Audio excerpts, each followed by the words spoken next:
I am so glad that we could be together this evening for a practice. It feels so important as so many of us have been experiencing a lot of go, go, go, go, go. So I'm going to invite you, if you have a bolster type thing like this, to prop it up on a block and be able to sit on the floor and relax and recline over it. Otherwise, you could even lay on the floor and put your feet up on an ottoman or something like that. I'd love the body to feel supported in this moment. The messages from the body to the brain and being are really powerful. Like our body tells us what's true. It can override all kinds of mental insanity. So let's start with 3 sighing breaths to calm the amygdala. Inhaling slow, deep, and wide as if it's all you'd ever do. And exhaling softly through the mouth. Some of our sighs might come out a little heavier, just depending on the energy that needs moving. Again.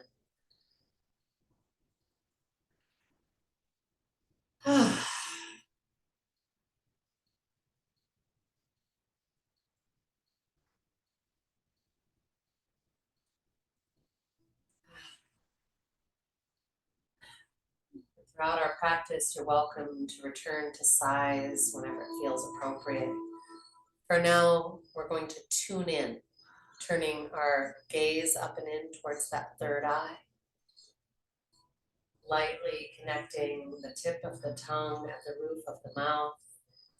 This says, I am here in this moment, this body, this breath.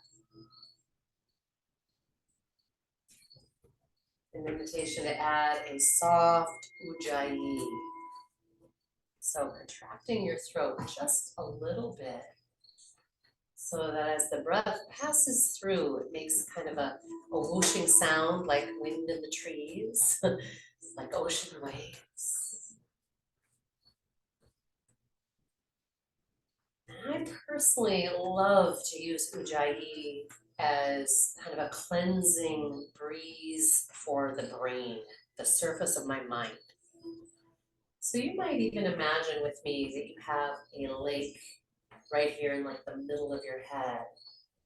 And then as you ujjayi, it moves across the surface of the lake and of your mind, clearing any leaves and other detritus over to the shore until all that remains is clear, calm waters.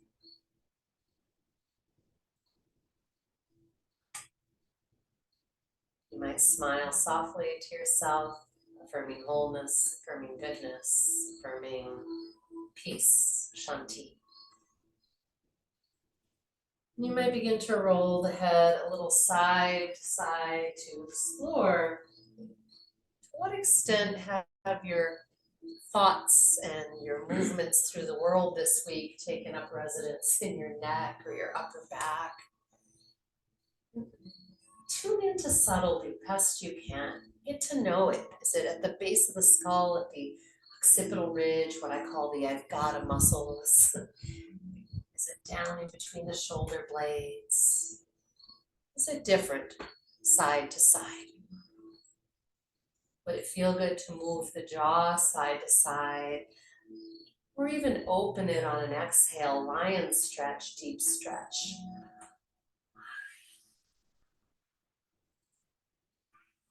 We can also stretch the tongue, sticking it out or drawing it down as if there was a tongue depressor.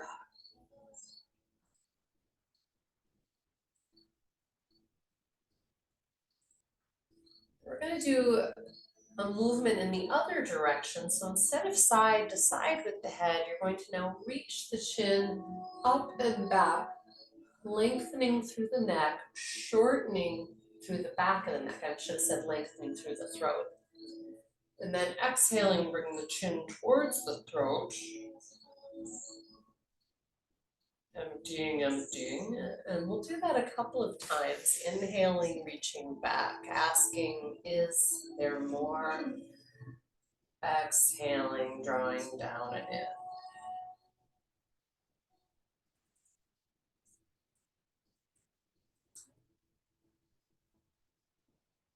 And eventually finding what feels like neutral for you. Ever so slowly, I'm going to ask you to take your right arm and bring it kind of forward and up and back until it points at the wall behind you, thumb facing the floor. Then pulse your upper arm towards your ear and out. So I'm making kind of a sweep. And you can go as far out as kind of 90 degrees if you like, really lubricating all those connections around the shoulder blade, which heavily impacts the trapezius muscles where so many of us hold our stress. And as you're ready, you'll switch and explore the other side.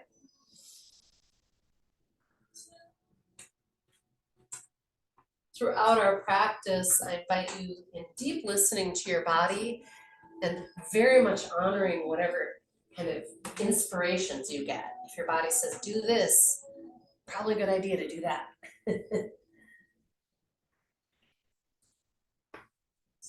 And then returning to your neutral, perhaps palms rotated open. We're going to do just a few more breaths here, tuning in to the soft and passive breath. We've got a nice little throat contraction, ujjayi. But other than that, our breath is just slowly journeying. No effort to create anything, non-striving.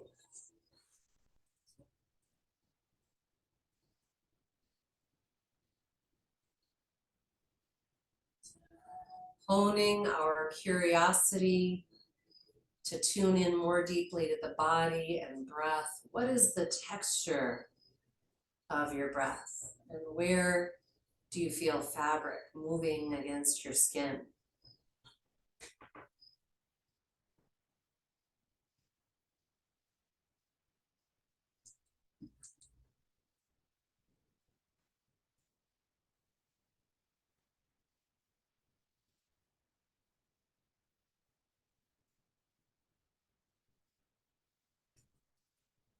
Sometimes when we begin to relax, we'll have an experience of yawning, for example, or having a spontaneous sigh where you kind of all of a sudden sip in a little extra and then sigh, release. And that is a wonderful sign that you have moved into a healthier place in your nervous system, vagus nerve, etc.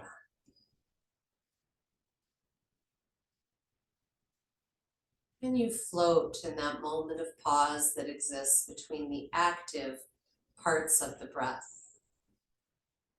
Between the inhale and the exhale, there are moments of non-breath.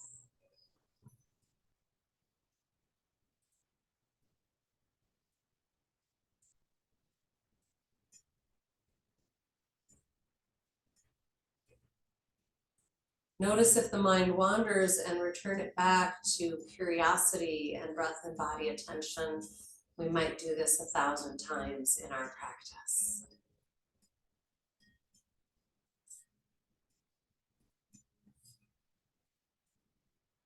When you find yourself able to motivate to move, I'll have you join me in just bringing your feet flat for comfortable, dropping the knees down to one side so that you can kind of sit up. Remove your bolster. You might place it at the back of the mat. And we're going to come flat on our back. We're going to move into something I made up, compression and expansion breathing. It's one of the best ways I know to reignite our full diaphragmatic breath and to get us deeply into all of our core muscles, which are not just the abdominal muscles that we think of. So as you're ready, gathering a slow, long inhale through the nose, and also through the nose if you can. Belly to spine, and then anchor your lower back into the floor, which ultimately should tilt the pelvis up. Keep squeezing and emptying down like you're trying to get air out of an old air mattress. Emptying, emptying, emptying, until there's nothing left. Then relax, allow that spinal curve to return, witness the inhale, moving up the body. And at the very end, sip in a little extra, expand it. Exhale in compression, belly to spine, spine to floor. Asking, is there more? You might use your hands to ignite some of those muscles or wake them up, particularly the ones in the low belly between the hip bones. And of course, throughout all of this, we would love to stay soft in our neck and face. So a lot of times I just roll the head side to side because I tend to be a habitual neck tightener, shrugger person. And this is a beautiful place to start to reprogram that. So we're going to be here for probably another, half a dozen breaths at least. One of the things that I hope you'll feel is that when you are in your compression and anchoring, you can also add pelvic floor engagement. So that's where you imagine that you're trying to cut off a flow of urine and you feel that beautiful kind of support from the bottom. I think of it as kind of a hammock or something from the bottom supporting our whole internal space.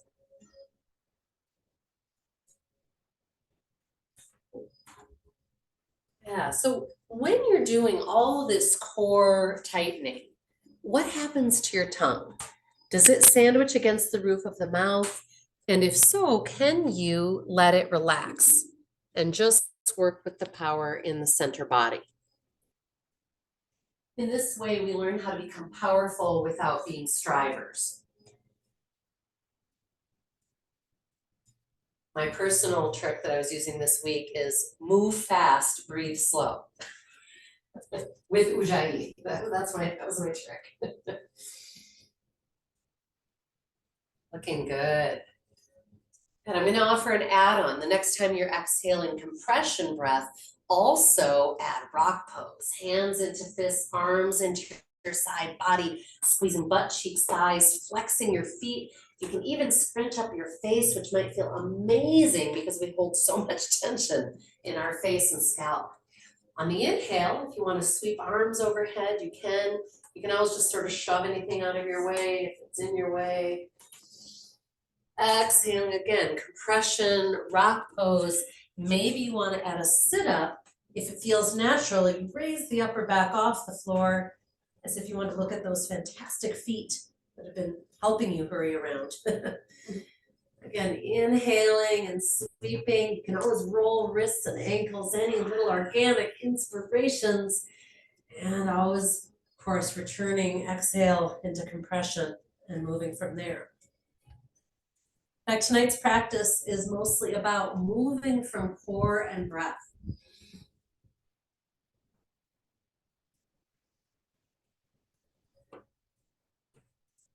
Emptying, emptying, emptying. One more long inhale in your own time. And then on the exhale, we'll bring right knee into the belly, release wind pose. Powerfully flexing the feet, working your left foot away from you, left thigh anchoring. And what I say is no wings, no shrugs, elbows in, shoulder blades down. And you feel how relaxed the neck is there. Good. One more big inhale. One more big exhale, invitation to create a sit-up. If you want to straighten that top leg and press past with the hands, you can. Some people's necks prefer to have support. Good. And then release, and we'll switch. Left knee into the belly. No wings, no shrugs, scanning for unnecessary tension as you power down through that right thigh bone. Flexed feet helps stabilize the knees is one reason we do it, but it also activates a lot of our muscles. In this case, we can get our quadricep to fire up nicely. And as you're ready on your next exhale, straighten that top leg. You can bring hands behind the head. You can press past the leg. And release. Good. We're going to plant both feet for bridge pose. And I know some people really like taking a block between the thighs. It can give you a great awareness. You can use soft block, hard block. But we want to be able to feel that object there. So take a moment and kind of just squeeze it. Feel that inner thigh and pelvic floor light up. And then please work your shoulder blades in towards the spine. I'm kind of walking my shoulder heads underneath me. Inhaling as if it's all you'd ever do. Exhaling belly to spine, spine to floor, squeeze the block, and let that raise your hips into bridge. It's a really different way than just powering up.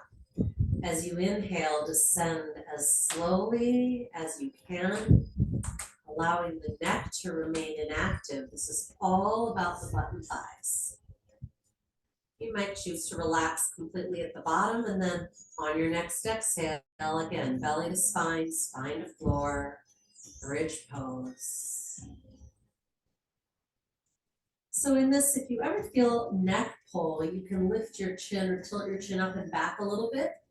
If it doesn't bother your neck, you can actually bring your chin intentionally kind of towards the throat, and you'll get a little bit of a thyroid massage there. It can be kind of a nice way to activate a lazy thyroid.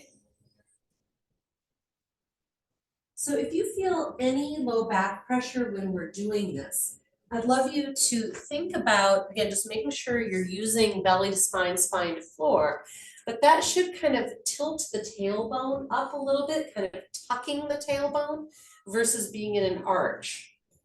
And we're going to use that awareness in a bunch of different poses.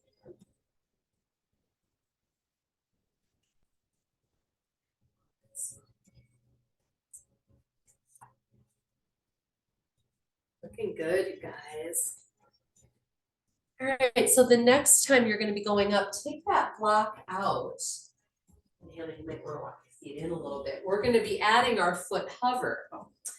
Yeah, so it's hard with your feet too far apart. And so when you raise your hips off the floor this time, and you go to lift one foot just an inch off the floor and hold, notice what's happening. If your hip is dropping, try to restabilize it. If you're using your neck, try not to. If it's too hard, work your feet closer together. Otherwise, slowly back and forth. This is an awesome way to make sure that both sides of our butt, for example, those muscles are firing, and all those little connections around the sacral triangle. This is very much about our low back health, but also our power. This is a big part of our engine. And slowly release knees to belly, a nice hug. Yeah, all right. We're gonna come onto our hands and knees. So we're gonna do one more kind of bit of core firing up to help us through our flow. How are you guys doing?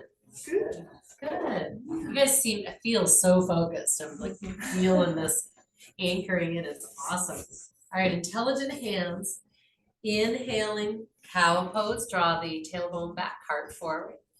Is there more? Exhaling, tuck the tailbone, let the head hang, cat back. Think about spreading those shoulder blades away from the spine down your arms. And again, tailbone back, heart forward. Is there more? I know it's hard sometimes to follow your breath when I'm talking about breath. Just do your best. The next time you're in cat back, send your ribs to the left, your head to the right, and maybe even look out over your right shoulder. And then we'll switch. If that felt really good, you're like, I just gotta keep going with that, do. We're gonna come into stable table. And the way we know we're in stable table, that means our core is supporting us, we're not kind of collapsing, is that we should theoretically be able to clap. And I say theoretically. So as you're ready, yeah, nice work, I heard it. Raise your right hand, left knee a moment. And I want you to pause there. And you could be in fists instead if that's better for your body. And I want you to notice what's working. And if it's your neck, soften it. Let's switch. Left hand, right knee. If your right chest dropped, draw it back and up into yourself. And we'll switch, and this time we'll release right hand, left knee, and reach the heel for the wall behind us, reach the hand in front. And hold, take those limbs just a little out to the side. And then come back as slowly as you can to table as slowly as you can. It really works our core in a very different way. And then inhaling left hand, right knee. One of the biggest quote misalignments that I see in this pose is that most people don't get their knee actually straight. Like kick it, click it in. Good, let's do one more each side. Inhaling, extending. You might even see if you can get your left hand off the floor during this. And then slow return, soft tongue and neck. Beautiful. Last side, inhaling, extending left hand, right leg. And checking, I was not fully in my core because I could tell I couldn't lift my hand. So that's how I test myself. And come on back. Lovely. We're going to come into downward facing dog, just walking those hips up and back or pressing them up and back. And then pedaling, pressing through one heel and then the other. I love looking at the world from this vantage point, by the way. Super cool. All right, and then we're gonna slowly walk the hands back to the feet, coming into our ragdoll. Ragdoll is knees bent, and in fact, I never do what you would actually call forward fold.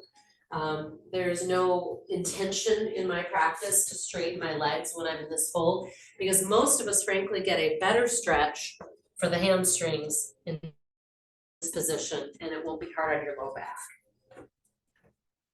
Letting your head hang, you might sweep a little around your feet. Good.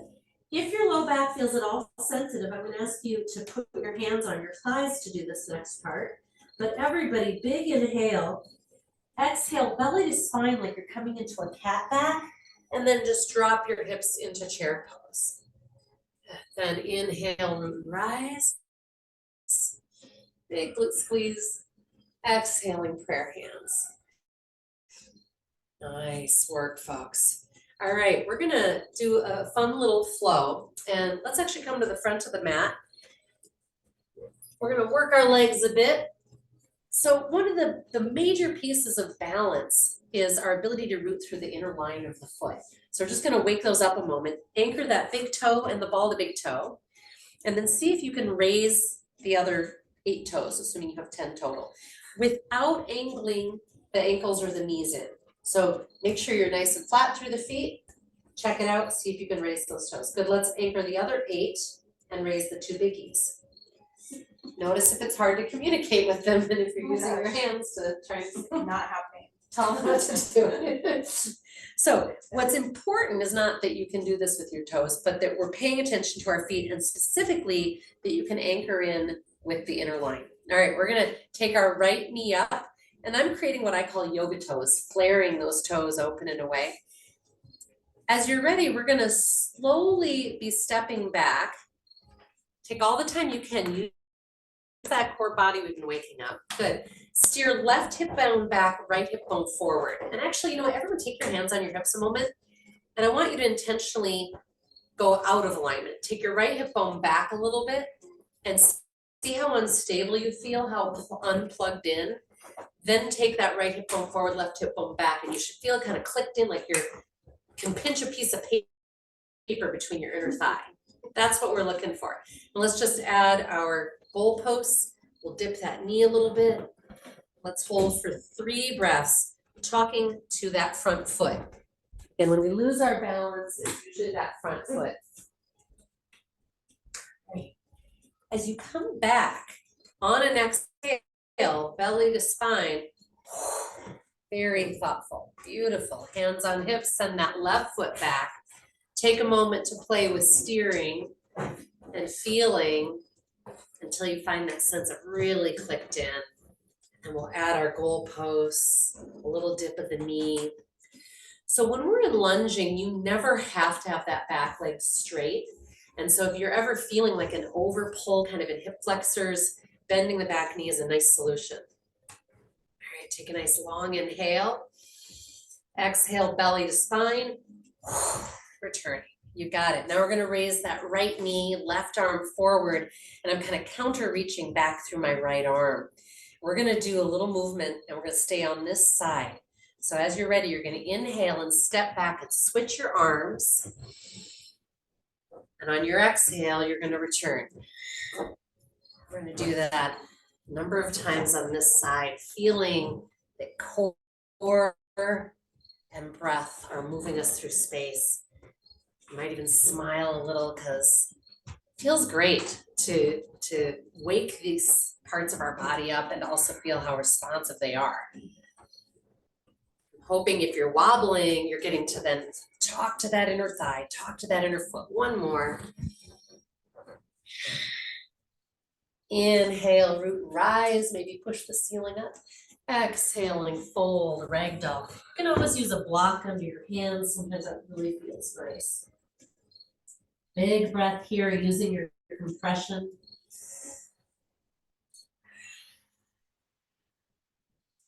And inhaling, root and rise. Drop that butt, come on up. Exhaling, we're gonna bring our left knee up, right arm forward, and make sure you're feeling that imaginary piece of paper. As you're ready, inhale, step back. Exhale, belly to spine, come forward. And this is a really cool place to notice subtle differences. Like, does one area of the butt feel more powerful on one side versus the other? Does this foot have a harder time staying connected? It's really hard to look anywhere other than straight. I was like trying to check you guys out. I'm like, no, I can't.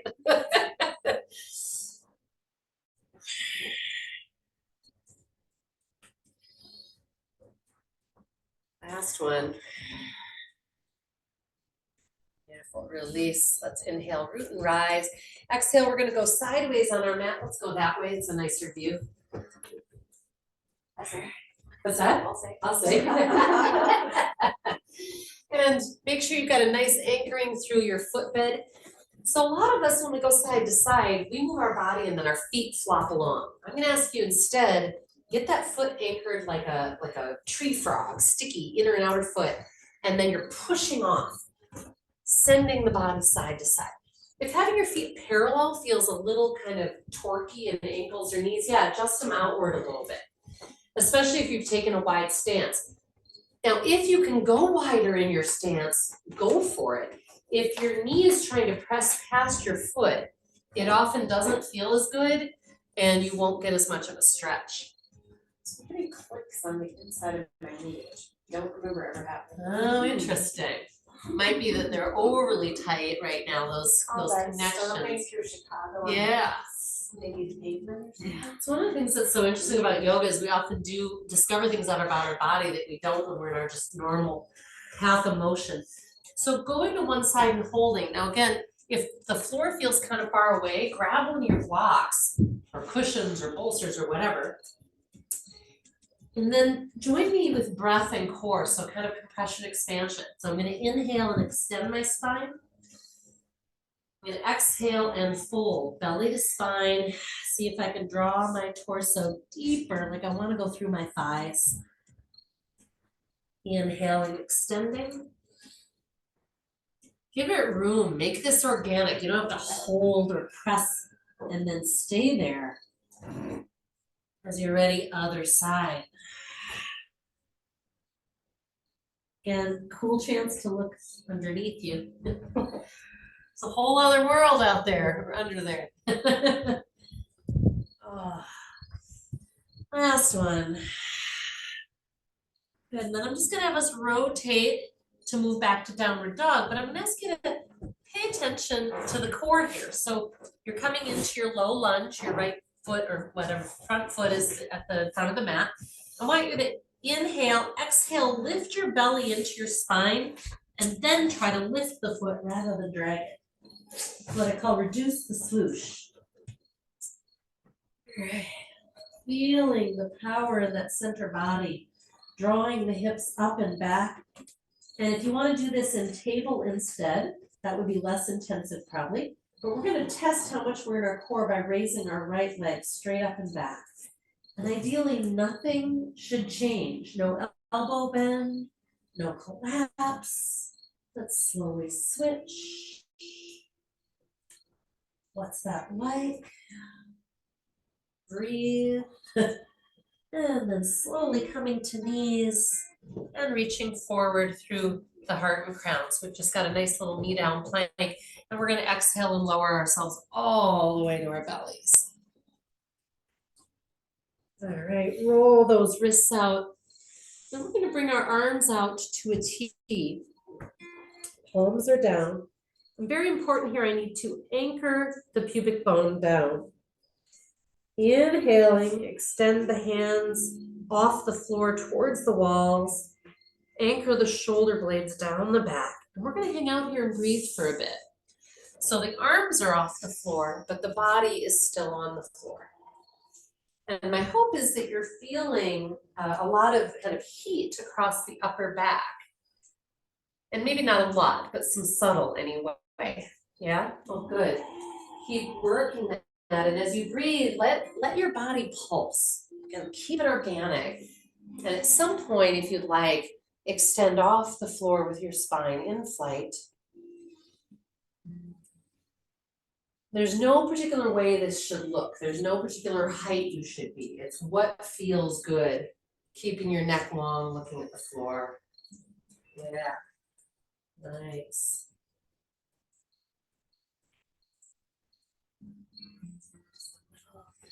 One more big inhale. See if things go just a little higher. And then release. Maybe settling on your belly, maybe pressing back to child's pose.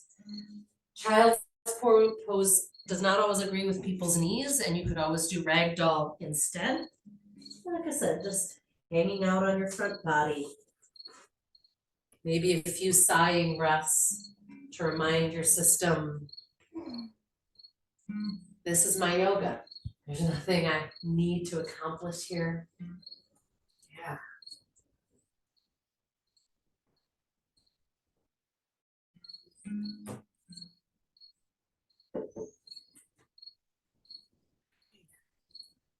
We're going to return to downward facing dog.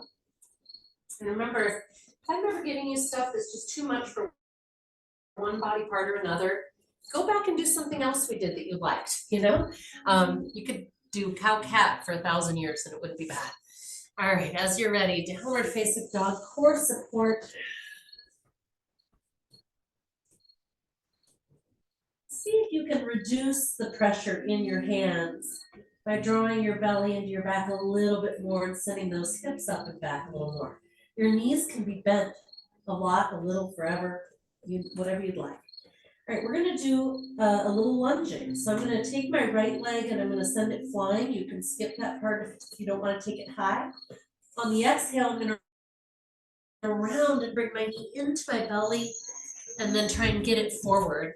And if I can't get it forward, I'm gonna grab my ankle and get it there. Good. I'm gonna steer the right hip bone back, lift hip bone forward. And I'm gonna bring my hands onto my thighs. I want you to inhale, exhale, belly to spine, and then take those arms out to the side. One full breath. Inhaling, come all the way up. Maybe a little back bend, maybe a little back knee bend. Exhaling, release, downward facing dog, reduce the swoosh, try to lift that foot. And take my left leg flying. Exhaling, round cat back. Grab that foot if you need to. Steer left hip bone back with right hip bone forward.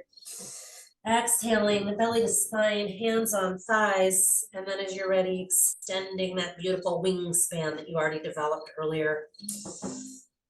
Breathe, notice, you'll probably feel a lot of work happening in that left glute and hip. It's good, needs it, right? Inhaling on up. And exhaling, release, downward facing dog.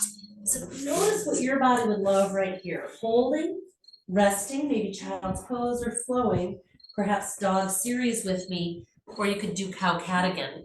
Inhaling to your plank. Now, if you haven't done chaturanga or low push-up yet today, I would say definitely knees down.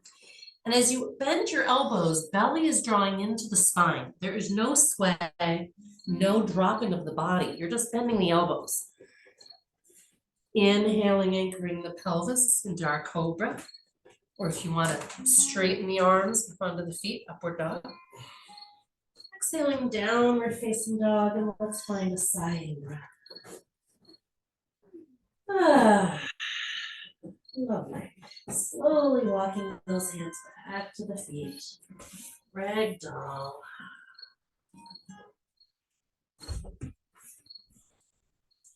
Bringing hands to thighs, a nice long inhale, extending the spine. A nice long exhale, cat back. And I'm gonna bring us up to standing jet airplane. Palms facing forward, a beautiful broadening through the front of the chest. So when we do standing jet airplane, I often notice a kind of habit that a lot of us have, not everybody, myself included, of taking kind of the arms behind the body and bringing the chest out because we're thinking, oh, I want to be open. But actually that takes us out of our core. So what I want is this xiphoid process, rib cage area, boom, back into our body. And then there's a beautiful neutral space for our neck. It should just, yeah, feel very weeble wobbly. Good, on your inhale, sweeping out and up. Is there more? And exhaling out and down. Again, obviously your timing, not mine. More like that.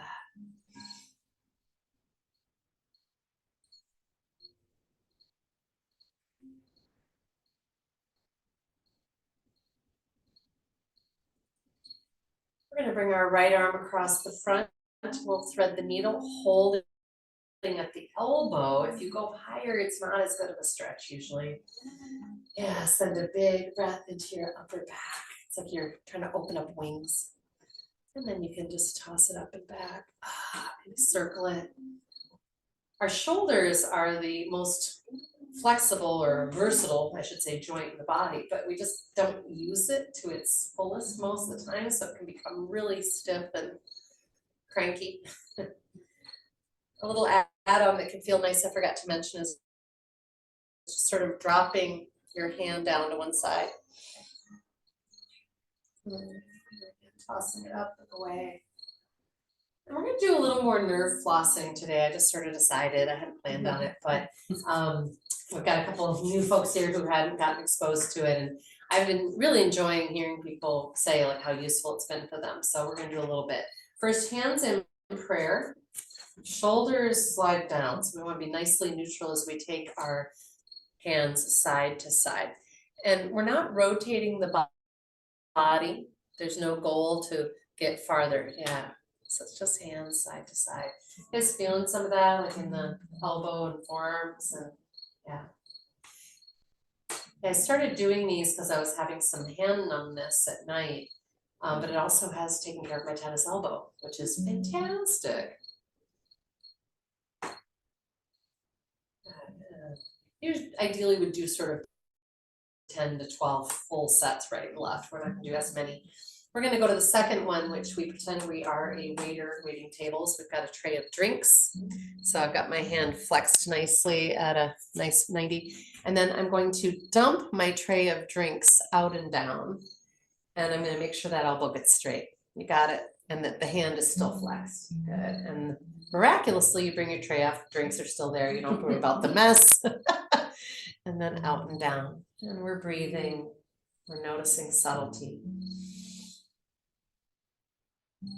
Tongue is just lightly connected, roof of the mouth, no aggressive tongue squishing. And let's do the other side. When I first started doing these, I did them in a mirror, and it really helped me catch funny habits that I had that I didn't know I had. You got it. Yeah, so the way I was taught this by the PT is that initially you're flexing, you have your hand back like you're carrying a tray like so, and then you rotate out and down so the fingertips are pointing down. And the idea is with these that they're flossing or lubricating the whole nerve line. So we're working ulnar, medial, and radial, thank you. Help start a nurse in the crowd, awesome. Yeah. All right, the last one also has a restaurant metaphor. You bring your hand towards you, kind of facing you, and then you're going to take it behind you, and I'm kind of bringing my fingertips together like I'm trying to collect a tip from behind me. And again, check that your elbow really gets straight here. Feel that? Yeah. And then bring that hand forward. And then go back and get that tip. You can also rotate that hand a little out from you, and sometimes that will bring you a little extra something, something. Yeah, and then we'll do the other side. Again, you would be doing more like a dozen of each of these, but this gives you a chance to get a sense of it. Your alignments look good. And you never want to do this like where you end up hurting later, but feeling that nerve sensation stuff while we're doing it is a great sign that you're connecting and that you're probably getting something needed. I didn't offer this, but once you have this kind of movement down, the add-on that you can do is that you take the head the opposite way in these movements. So when you've got your platter and you're taking it out and down, you would take your ear to the opposite shoulder. It's not rotating, it's dropping, tilting, yeah. I wouldn't add that right away. I'd give yourself a chance to see how that all feels and what that does. But yeah, it can be, I like these because you don't have to get out a yoga mat or a TheraBand or anything. You do it while you're hanging out, talking, doing whatever you want to do. So I'm going to invite you, as we're doing a little warrior flow, to just think about where your hands would like to be. It can feel really great to rotate open in platter hands and feel what that does in the shoulder girdle. Sometimes it just feels nice to keep them very neutral or relaxed. So just see what your body's wanting, right? Okay, we're going to start off in prayer hands, the most basic mudras. And for as often as we make this hand position in yoga, I don't think we're always awake to it. I'm going to ask you to really tune in to the sense of palm to palm. You might even feel some heat there as you ignite your own prana or life force. And make that same awake, soft connection of tip of the tongue, roof of the mouth, the rest of the tongue and the jaw soft. Coming back into that beautiful ujjayi, again, a sense of anchoring through that inner line of the foot, rising through the crown until we feel both powerful and relaxed. As you are ready, we'll inhale and sweep up and raise that right knee, standing crane. Holding here, talking to that inner line of the foot. Exhaling, stepping back into our crescent lunge. Steer left hip bone back, right hip bone forward. And initially we're going to come into a little jet airplane and a hinge. You don't have to go far. If you want to go parallel with the floor, like where we played earlier, you can. We're all stretching long through the back of our neck. So your chin is moving towards your throat. Good. Take a nice long inhale. On your exhale, we're going to rotate to the left. So it's a twist, and we're going to reach forward through our right arm and back through our left. So a little hug emoji. You got it. Inhaling, return center. Exhaling, warrior two. We're going to plant that back foot 90 degrees. Often we have to kind of scooch and increase our stance for it to feel just right. Maybe platter hands, and maybe you're looking behind you or to your side. So especially when you look forward, if you feel a bunch of neck tension, don't do that.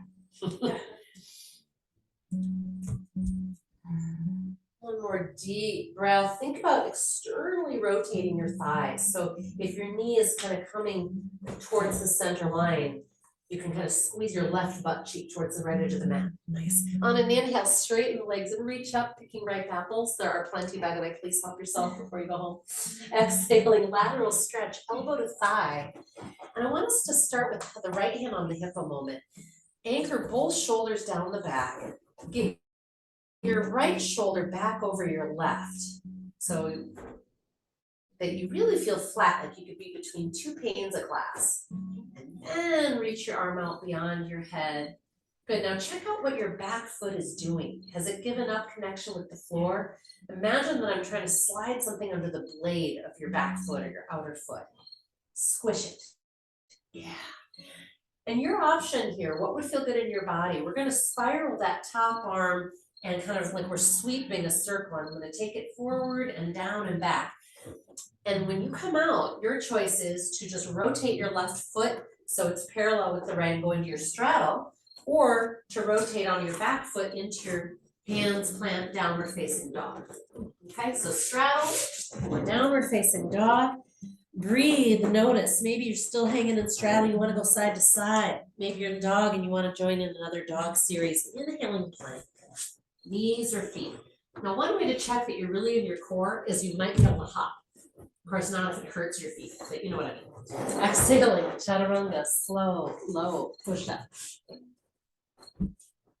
Inhaling either cobra or upward facing dog. You can remember you can stay on your knees, you don't have to be on feet. And downward facing dog. We're gonna all meet at mountain in the front of the mat again, so however you wanna get there. Lots of core and breath taking you there. So finding once again our mountain hand to hand, soft tongue. Inhaling, sweeping up and bringing our left knee up. Hanging out, scanning.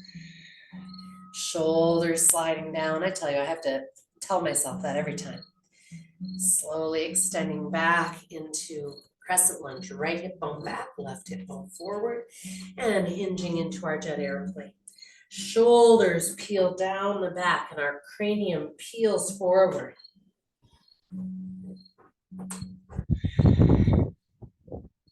One more big inhalation and then exhaling, we're ringing the rag as I think we're rotating our torso to the right, reaching forward through the left, back through the right, hug emoji.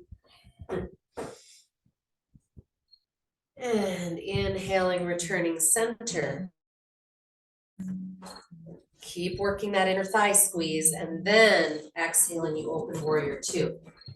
And so this is the exact opposite thigh movement of that inner thigh squeeze. So we want everyone check your front foot, that it's straight forward, and that as you send your knee forward, it tracks with your foot. If it doesn't, your hip is going out behind you, and instead we need to squeeze that right butt towards the left edge of the mat and externally rotate the thighs. And this once again brings us into a power position, like where it would be hard to tip us over. It's healthy for the knees. Reaching out from the heart. Nice. So again, think about that back foot, like I'm trying to shove a piece of paper under it or something. You want to squish me. Beautiful. Just a little more. Nice. A little press, touch, push me. Yeah.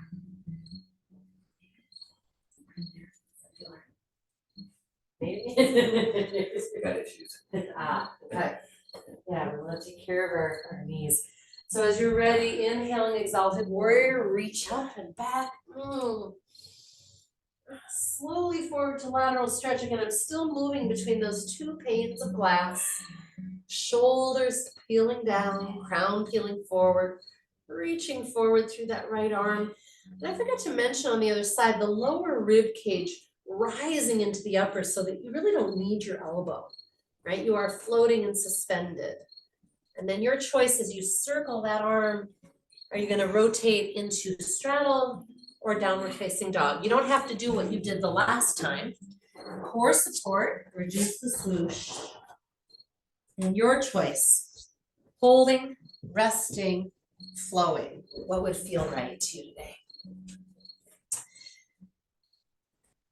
And I love it when I look around the room, basically everyone's doing something different. I'm like, yay, yoga achieved.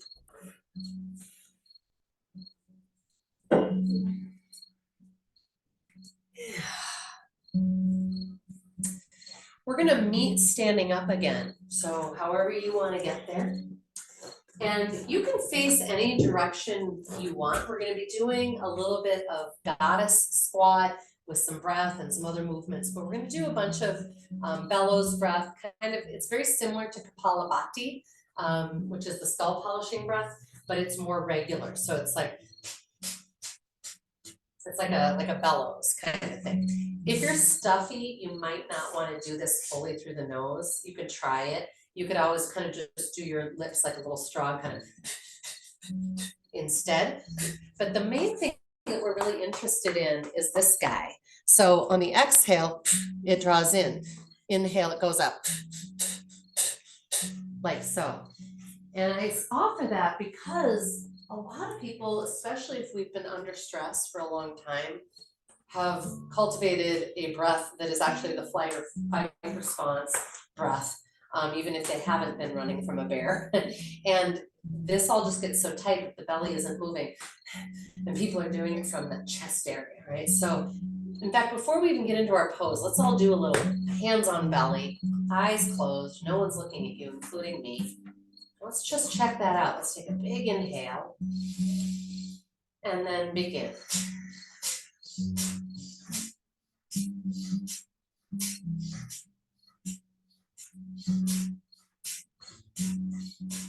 And if that's feeling like you can't quite get that happening, you could try it slower where it just makes it a little easier to connect with it. But feel pretty good? Great.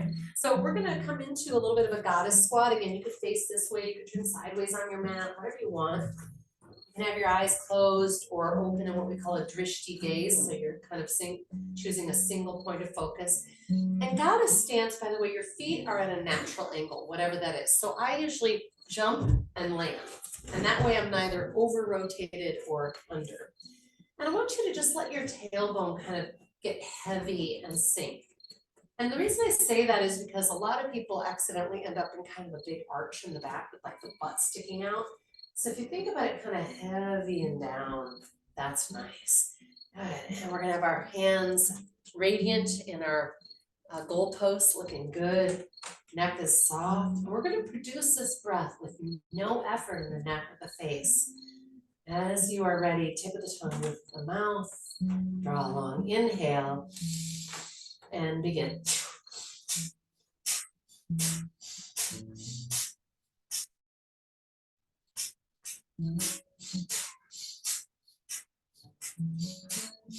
You can speed or slow your bellows. You can take a break. If you feel lightheaded, definitely take a break. You can go deeper in your squat or come up a little bit.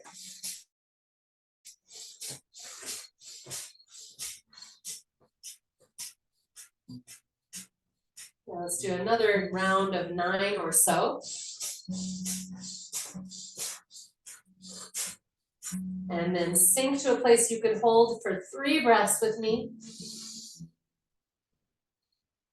Listening to your heartbeat, noticing your own powerful body. One more. No neck tension. Inhaling, root and rise, turn your toes straight forward, heels back, glutes squeeze, straighten the legs, push the ceiling away. And then release, good. Bring those feet in, rolling ankles. Any questions, any noticing? So it's nice to see some smile. Good, good. All right. So we're gonna do another mudra, which we're gonna then add into our flow. And so it's just index finger and thumb together, and then the other fingers connected, like so. You got it. Bam. Love it. So as you're ready, front of the mat, straight out, palms rotated up, shoulders down. Now, I can already feel, work and stretch and nerves happening right around that armpit shoulder blade area. Yeah. All right, we're gonna take that right knee flying, standing crane. Tip of the tongue is lightly connected, just like your thumb and index finger are awake to one another. If you would like, you are either bringing your right foot back in the crescent lunge, or you are letting it fly and reach back. And I'm going to rotate my palms towards the floor, keeping that thumb and index finger connection. This is sort of a version of Warrior 3, long back of the neck, working the heck out of that butt. If it's too much, you can always bend the knee. And remember, you can be even at a little bit of a hinge. You don't have to be parallel to the floor. And returning to your mountain pose, let's inhale and reach up. Exhaling, fold, ragdoll. Say hello, hamstrings, yeah. Then you can sweep the area around you. Again, the more your core is engaged, the more the legs and hips will feel it's safe to let go. Actually, let's add a little yoga mudra here. So with knees deeply bent, I mean, my knees are so deeply bent, my chest is connected to my thighs. So if you can, and then intertwining your fingers behind your back. If you go to do that and you're like, man, I just can't really make that connection, a strap is really nice here.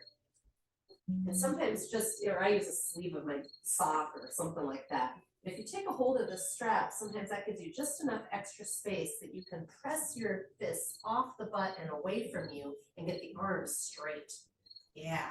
And then what I like about the strap or something like that is you can just incrementally let your hands come apart until you find that just right, like, oh yeah. You should feel a shoulder blade sandwich, as I call it. And that's like my way of getting a massage back there by myself. Yeah. How's it feeling? Is that right? Nice. Here you. I hear you. All right. Slowly releasing nice core support as we unfurl. And we're gonna come down into our little mudra, index finger and thumb, wanting to be friends again, palms rotated unless you don't like that. And we'll bring that left knee up. Breathing, noticing, and again, your option, sending that back foot back to crescent lunge or keeping it flying. Again, I'm bending my standing leg a little bit, but I'm gonna keep that back leg straight. I'm working through the heel. Maybe I'm going parallel to the earth, maybe I'm not. Depends on how much that right butt cheek and hip can take. And return, inhaling root rise, big glute squeeze. Exhaling ragdoll, hang out here if you'd like yoga mudra again with non-dominant hand clasp. So those of you who are intertwining the fingers, do it in such a way that the opposite thumb ends up on top. All of this is done slowly. You can move the hands, return them to the hips, and then press them up off. And you're just giving yourself a lovely massage, and your choice to either let the hands come apart as you come up or use them to kind of push down and away. And that kind of helps bring you back up to your standing. Lovely. And once again, thread the needle, as we call it, one arm across. Oh, yeah, and you can be moving your head. This is so luscious. We're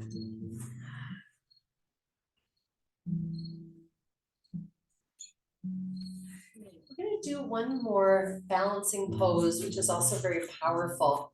And it's also very wrist intensive. So it's basically like a sidearm plank.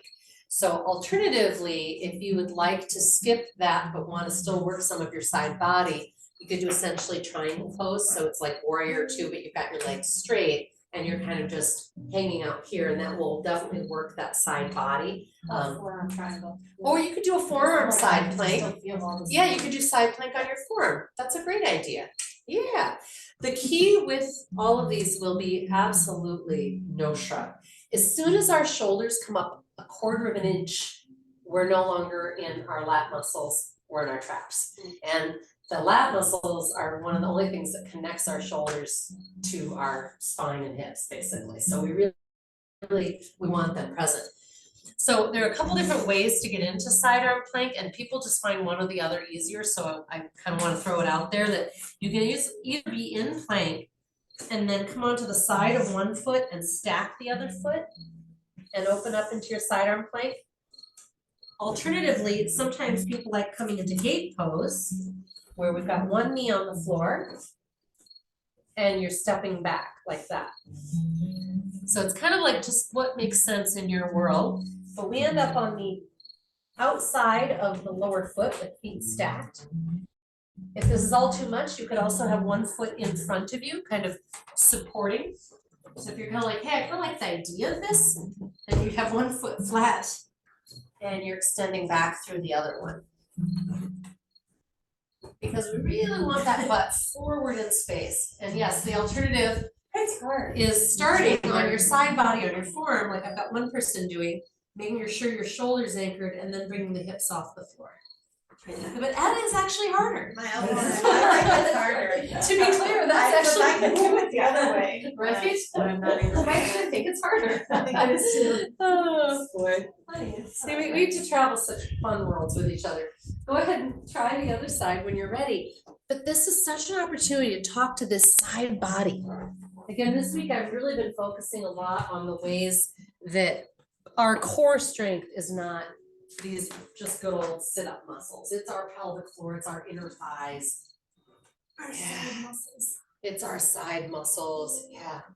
Looking good. Whew. All right, we're ready for a little recovery. We're gonna do a little bridge pose coming onto your back body. You're like, when's Shavasana? Don't worry, it's coming, we're getting close. She's reading our Ooh, slides. looking good there online, folks, yeah. All right, so I'm gonna invite you to just make a journey in and out of bridge, you know, raising the hips and lowering, and really think about anchoring the whole inner line of the foot and so on. And then if you feel good about holding in your upper position with bridge, do. And maybe you add yoga mudra, intertwining the hands behind the back. Maybe you don't. If you are, press your pinkies towards the floor and your fists towards the heels. And what's fun about this is it's gonna light up your tricep. We need our triceps to be strong, not for vanity's sake, although I know that's a focus for a lot of people, but because it's actually what will balance out our biceps and keep our shoulder joints happy. Good, keep pressing those pinkies towards the floor as you can give the arms. Yes, nice. One more big breath. Knees sending towards me, raising the hips up and back. And slowly, slowly descending. Hug knees to belly. And then we're gonna be coming into happy baby. So you're gonna take your knees wide and you're gonna have your soles of the feet shining towards the sky. Yeah, and if anybody would like a strap, you gotta hold your feet pretty comfy. I like the strap when I'm feeling like my hamstrings are just tight enough, I'm not comfortably reaching my feet without having to hike my shoulders off the floor. Cause I'd like you to be able to tilt your tailbone towards the floor, shoulder heads down and back. That looks awesome. And you can play. Can you take your knees wider? Would that feel good?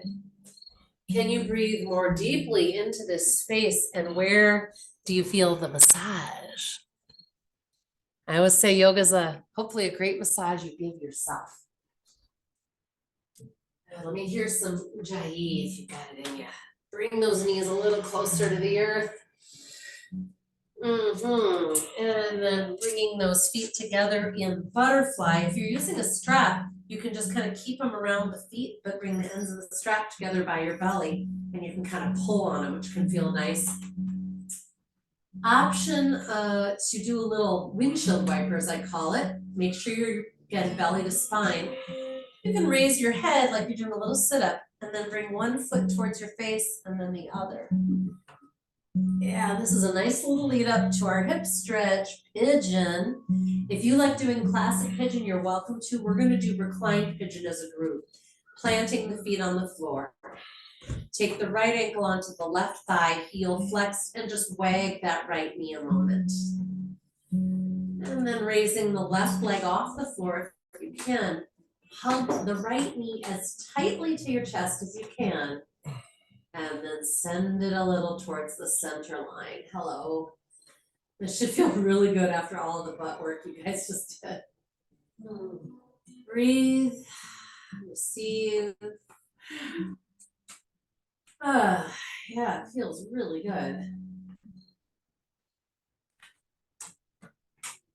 And staying, of course, as long as it's feeling useful. When you come out, I sometimes feel like I need to straighten that, in this case, the right leg, and give it a little bend and straighten of the knee to reorganize. And then left ankle onto right thigh, heel flexed.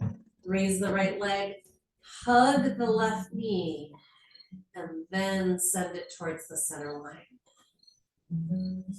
Let the breath impact your experience. So maybe that belly pressing to the thigh makes you want to kind of release slightly, and then on the exhale, you can deepen your hug.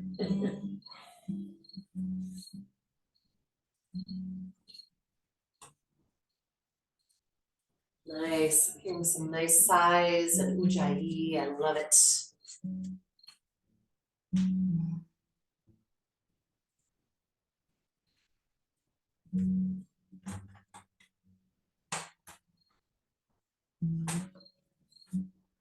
And then as you release, go ahead and take your feet wide in horse riding stance so they're flat.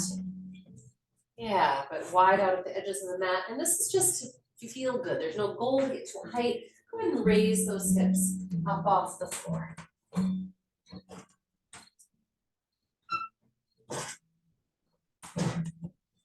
I often will kind of dip my hips and then raise them again, just feeling kind of a massage all through the hip area. Often the biggest challenge to our body is that we don't do enough range of motion, that we hold positions for too long, and it's really hard on us.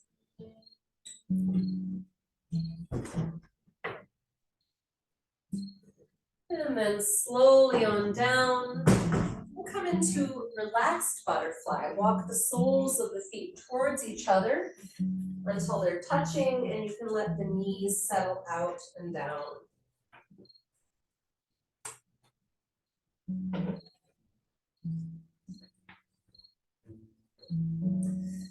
And then we'll just briefly turn this into a strengthening practice where we'll raise the hips up off the floor.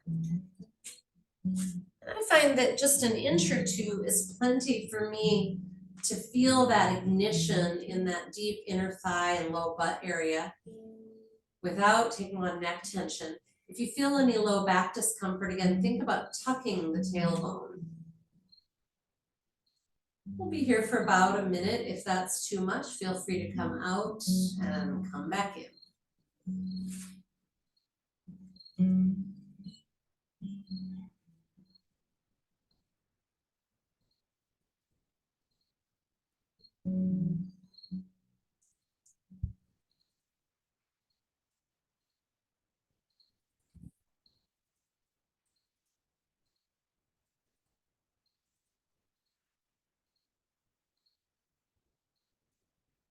Breathing, noticing, and slowly descending. We're gonna come into spinal twist on our right side. So you'll just wanna come onto your right side like you're sleeping on your side, embryo pose we call it. You might wanna take a soft block and place it under your head or a bolster. That can feel nice. And you might place a block or something between the thighs, because I want you to take a look at your upper leg. If you look at the knee, it's lower than your hip, generally, right? So we want to put something in between there so that it's not.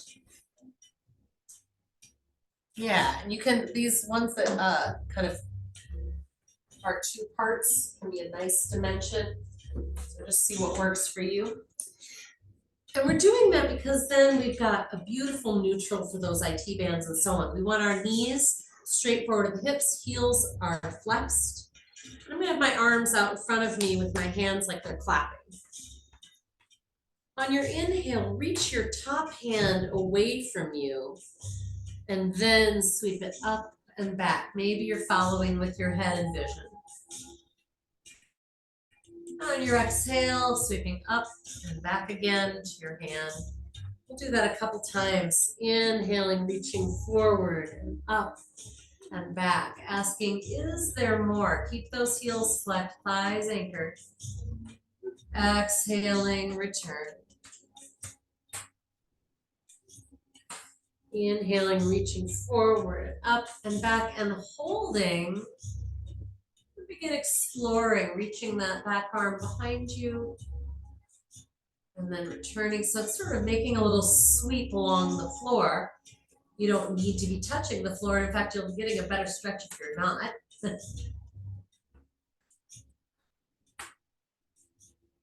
Would it feel good to straighten that top leg out in front of you? Some of you might be able to take your floor hand and even connect with the leg at the calf or the ankle or the foot. And if it doesn't feel great, don't add this. But I find if I do this and I send deep breath, I can get some marvelous stretches and massages going. And as you feel complete, you'll return to your embryo pose. Take a couple of soft breaths.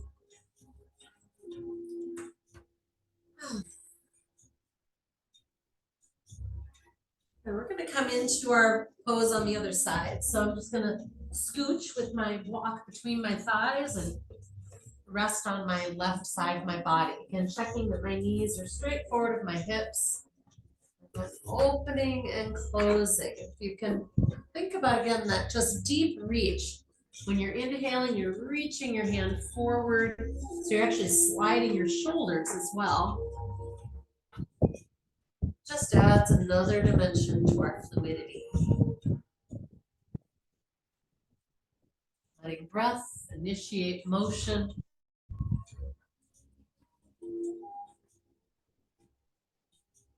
As you feel ready, you'll hold and play with that back arm. You can always rotate the palm like we've been doing. You can rotate it all the way one direction and then the other, like you're turning a very large doorknob. And again, you might extend that top leg and bring the hand underneath, perhaps to support, but also to create a little edge. Send a breath in as your change agent, as I think of it.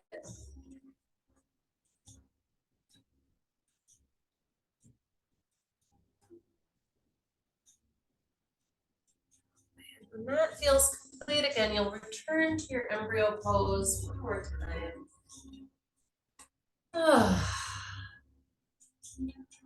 This is a lovely time to scan your body and notice if anything has changed. I assure you something has.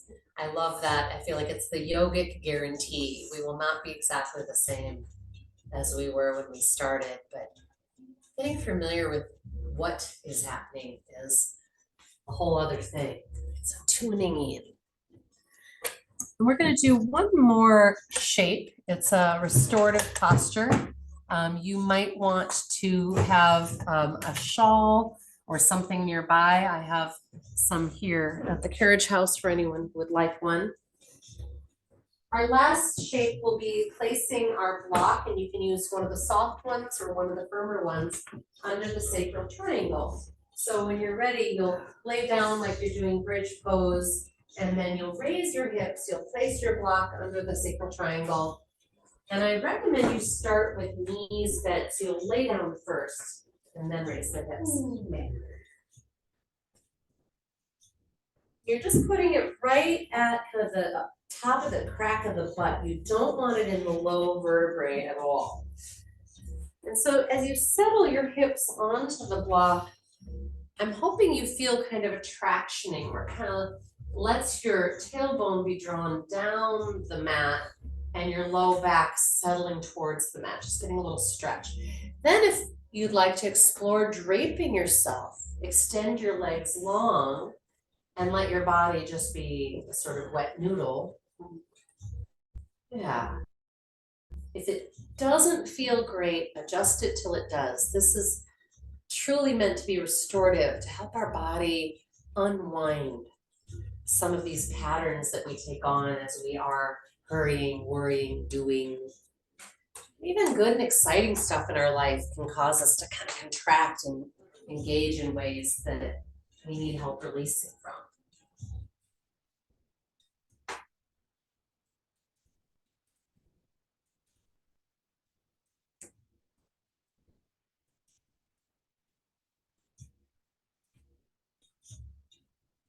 Staying here as long as it feels super nourishing.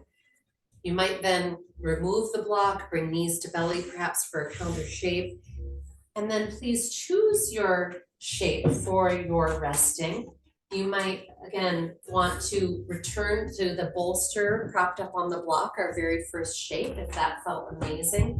That is my personal favorite as a way to be in resting. You might want to cover yourself with something warm. The bolsters can be lovely for under the knees as well.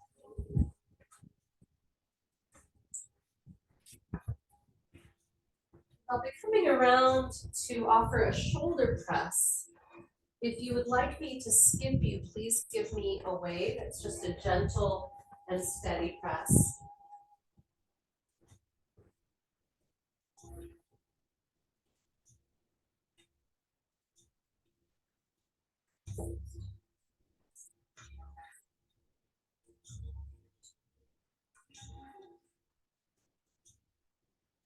As you find your shape, scan your body.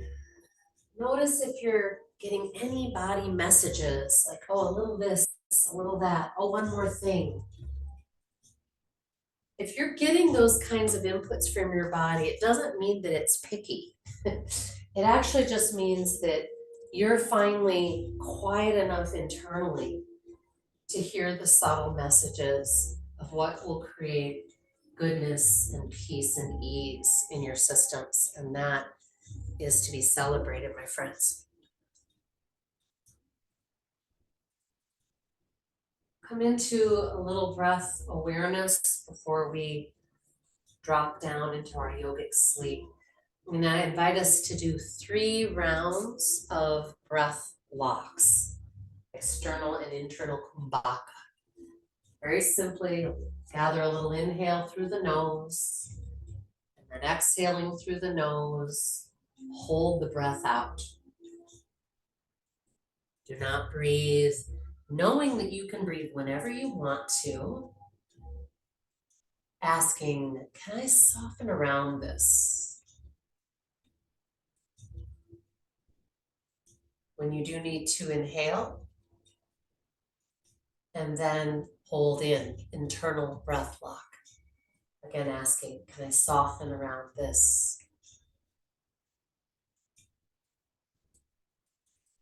And you'll do a couple more rounds before settling in, letting gravity draw you down and down.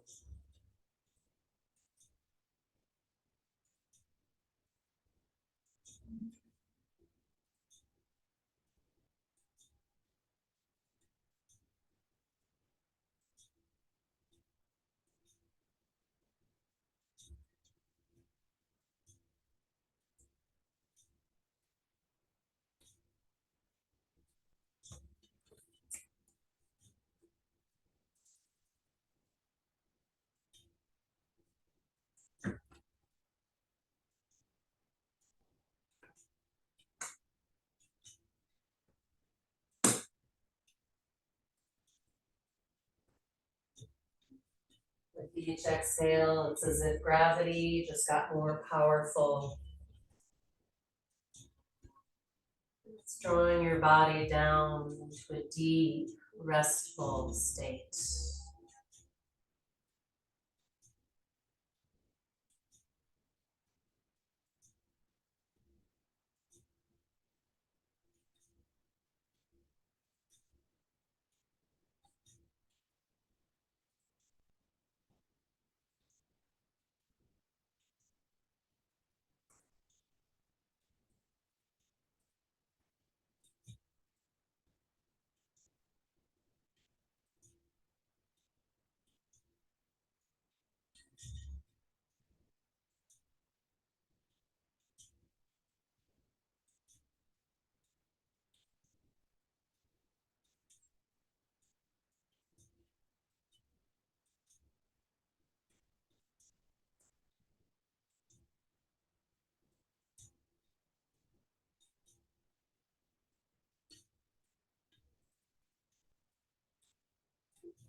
begin to slowly expand your breath. Think of the breath as a little love song to your body, and particularly to the parts that have been in challenge. Send your breath and prana, life force, directly there. And I invite you to scan your practice. Is there anything that you became aware of that is just very much needed, and you might want to repeat it throughout the week, something that when it came, you were just like, oh, yeah, what is that? Because, of course, the truth is that we need this kind of conversation with our body, not once a year, once a month, even once a week. There needs to be a daily check-in. And so I'll just share with you guys and remind those of you who've heard me over and over that the commitment that I made or settled on finally many years ago was that I would start with 3 breaths with awareness. So I might not get my yoga mat up because I'm like, oh my God, I woke up late, blah, blah, blah. But 3 breaths, watch them rising and settling, watching for that pause between, and then maybe from there, setting my intentions for the day, that kind of thing. So I'm so grateful that you shared the practice with me tonight. Those of you on Zoom, thank you so much for being here. Everyone here in this space, and I would ask that we depart from this space quietly. I'm available by text or chat, etc. If you guys want to share anything from your practice. Those of you who are in the space, if you want to come say goodbye, or if you want to stay for a little cracker cheese, a little wine or something, feel free to come join me in the house. I'm really grateful we got to be here. I wish you all really marvelous entry into autumn. I hope you find yourself stopped dead in your tracks by beauty. So while you're hurrying, etc., all of a sudden something beautiful just like slaps you upside the head. I really hope that happens. And I hope to see you again at the mat. I plan to be here every Thursday in October as long as we've got interest. And we're able to close doors and make adjustments. I have a heater, all kinds of things, but definitely wear layers, as you can feel. It has shifted from when we began our practice. Om Shanti Shanti. Om peace, peace. Namaste. Namaste.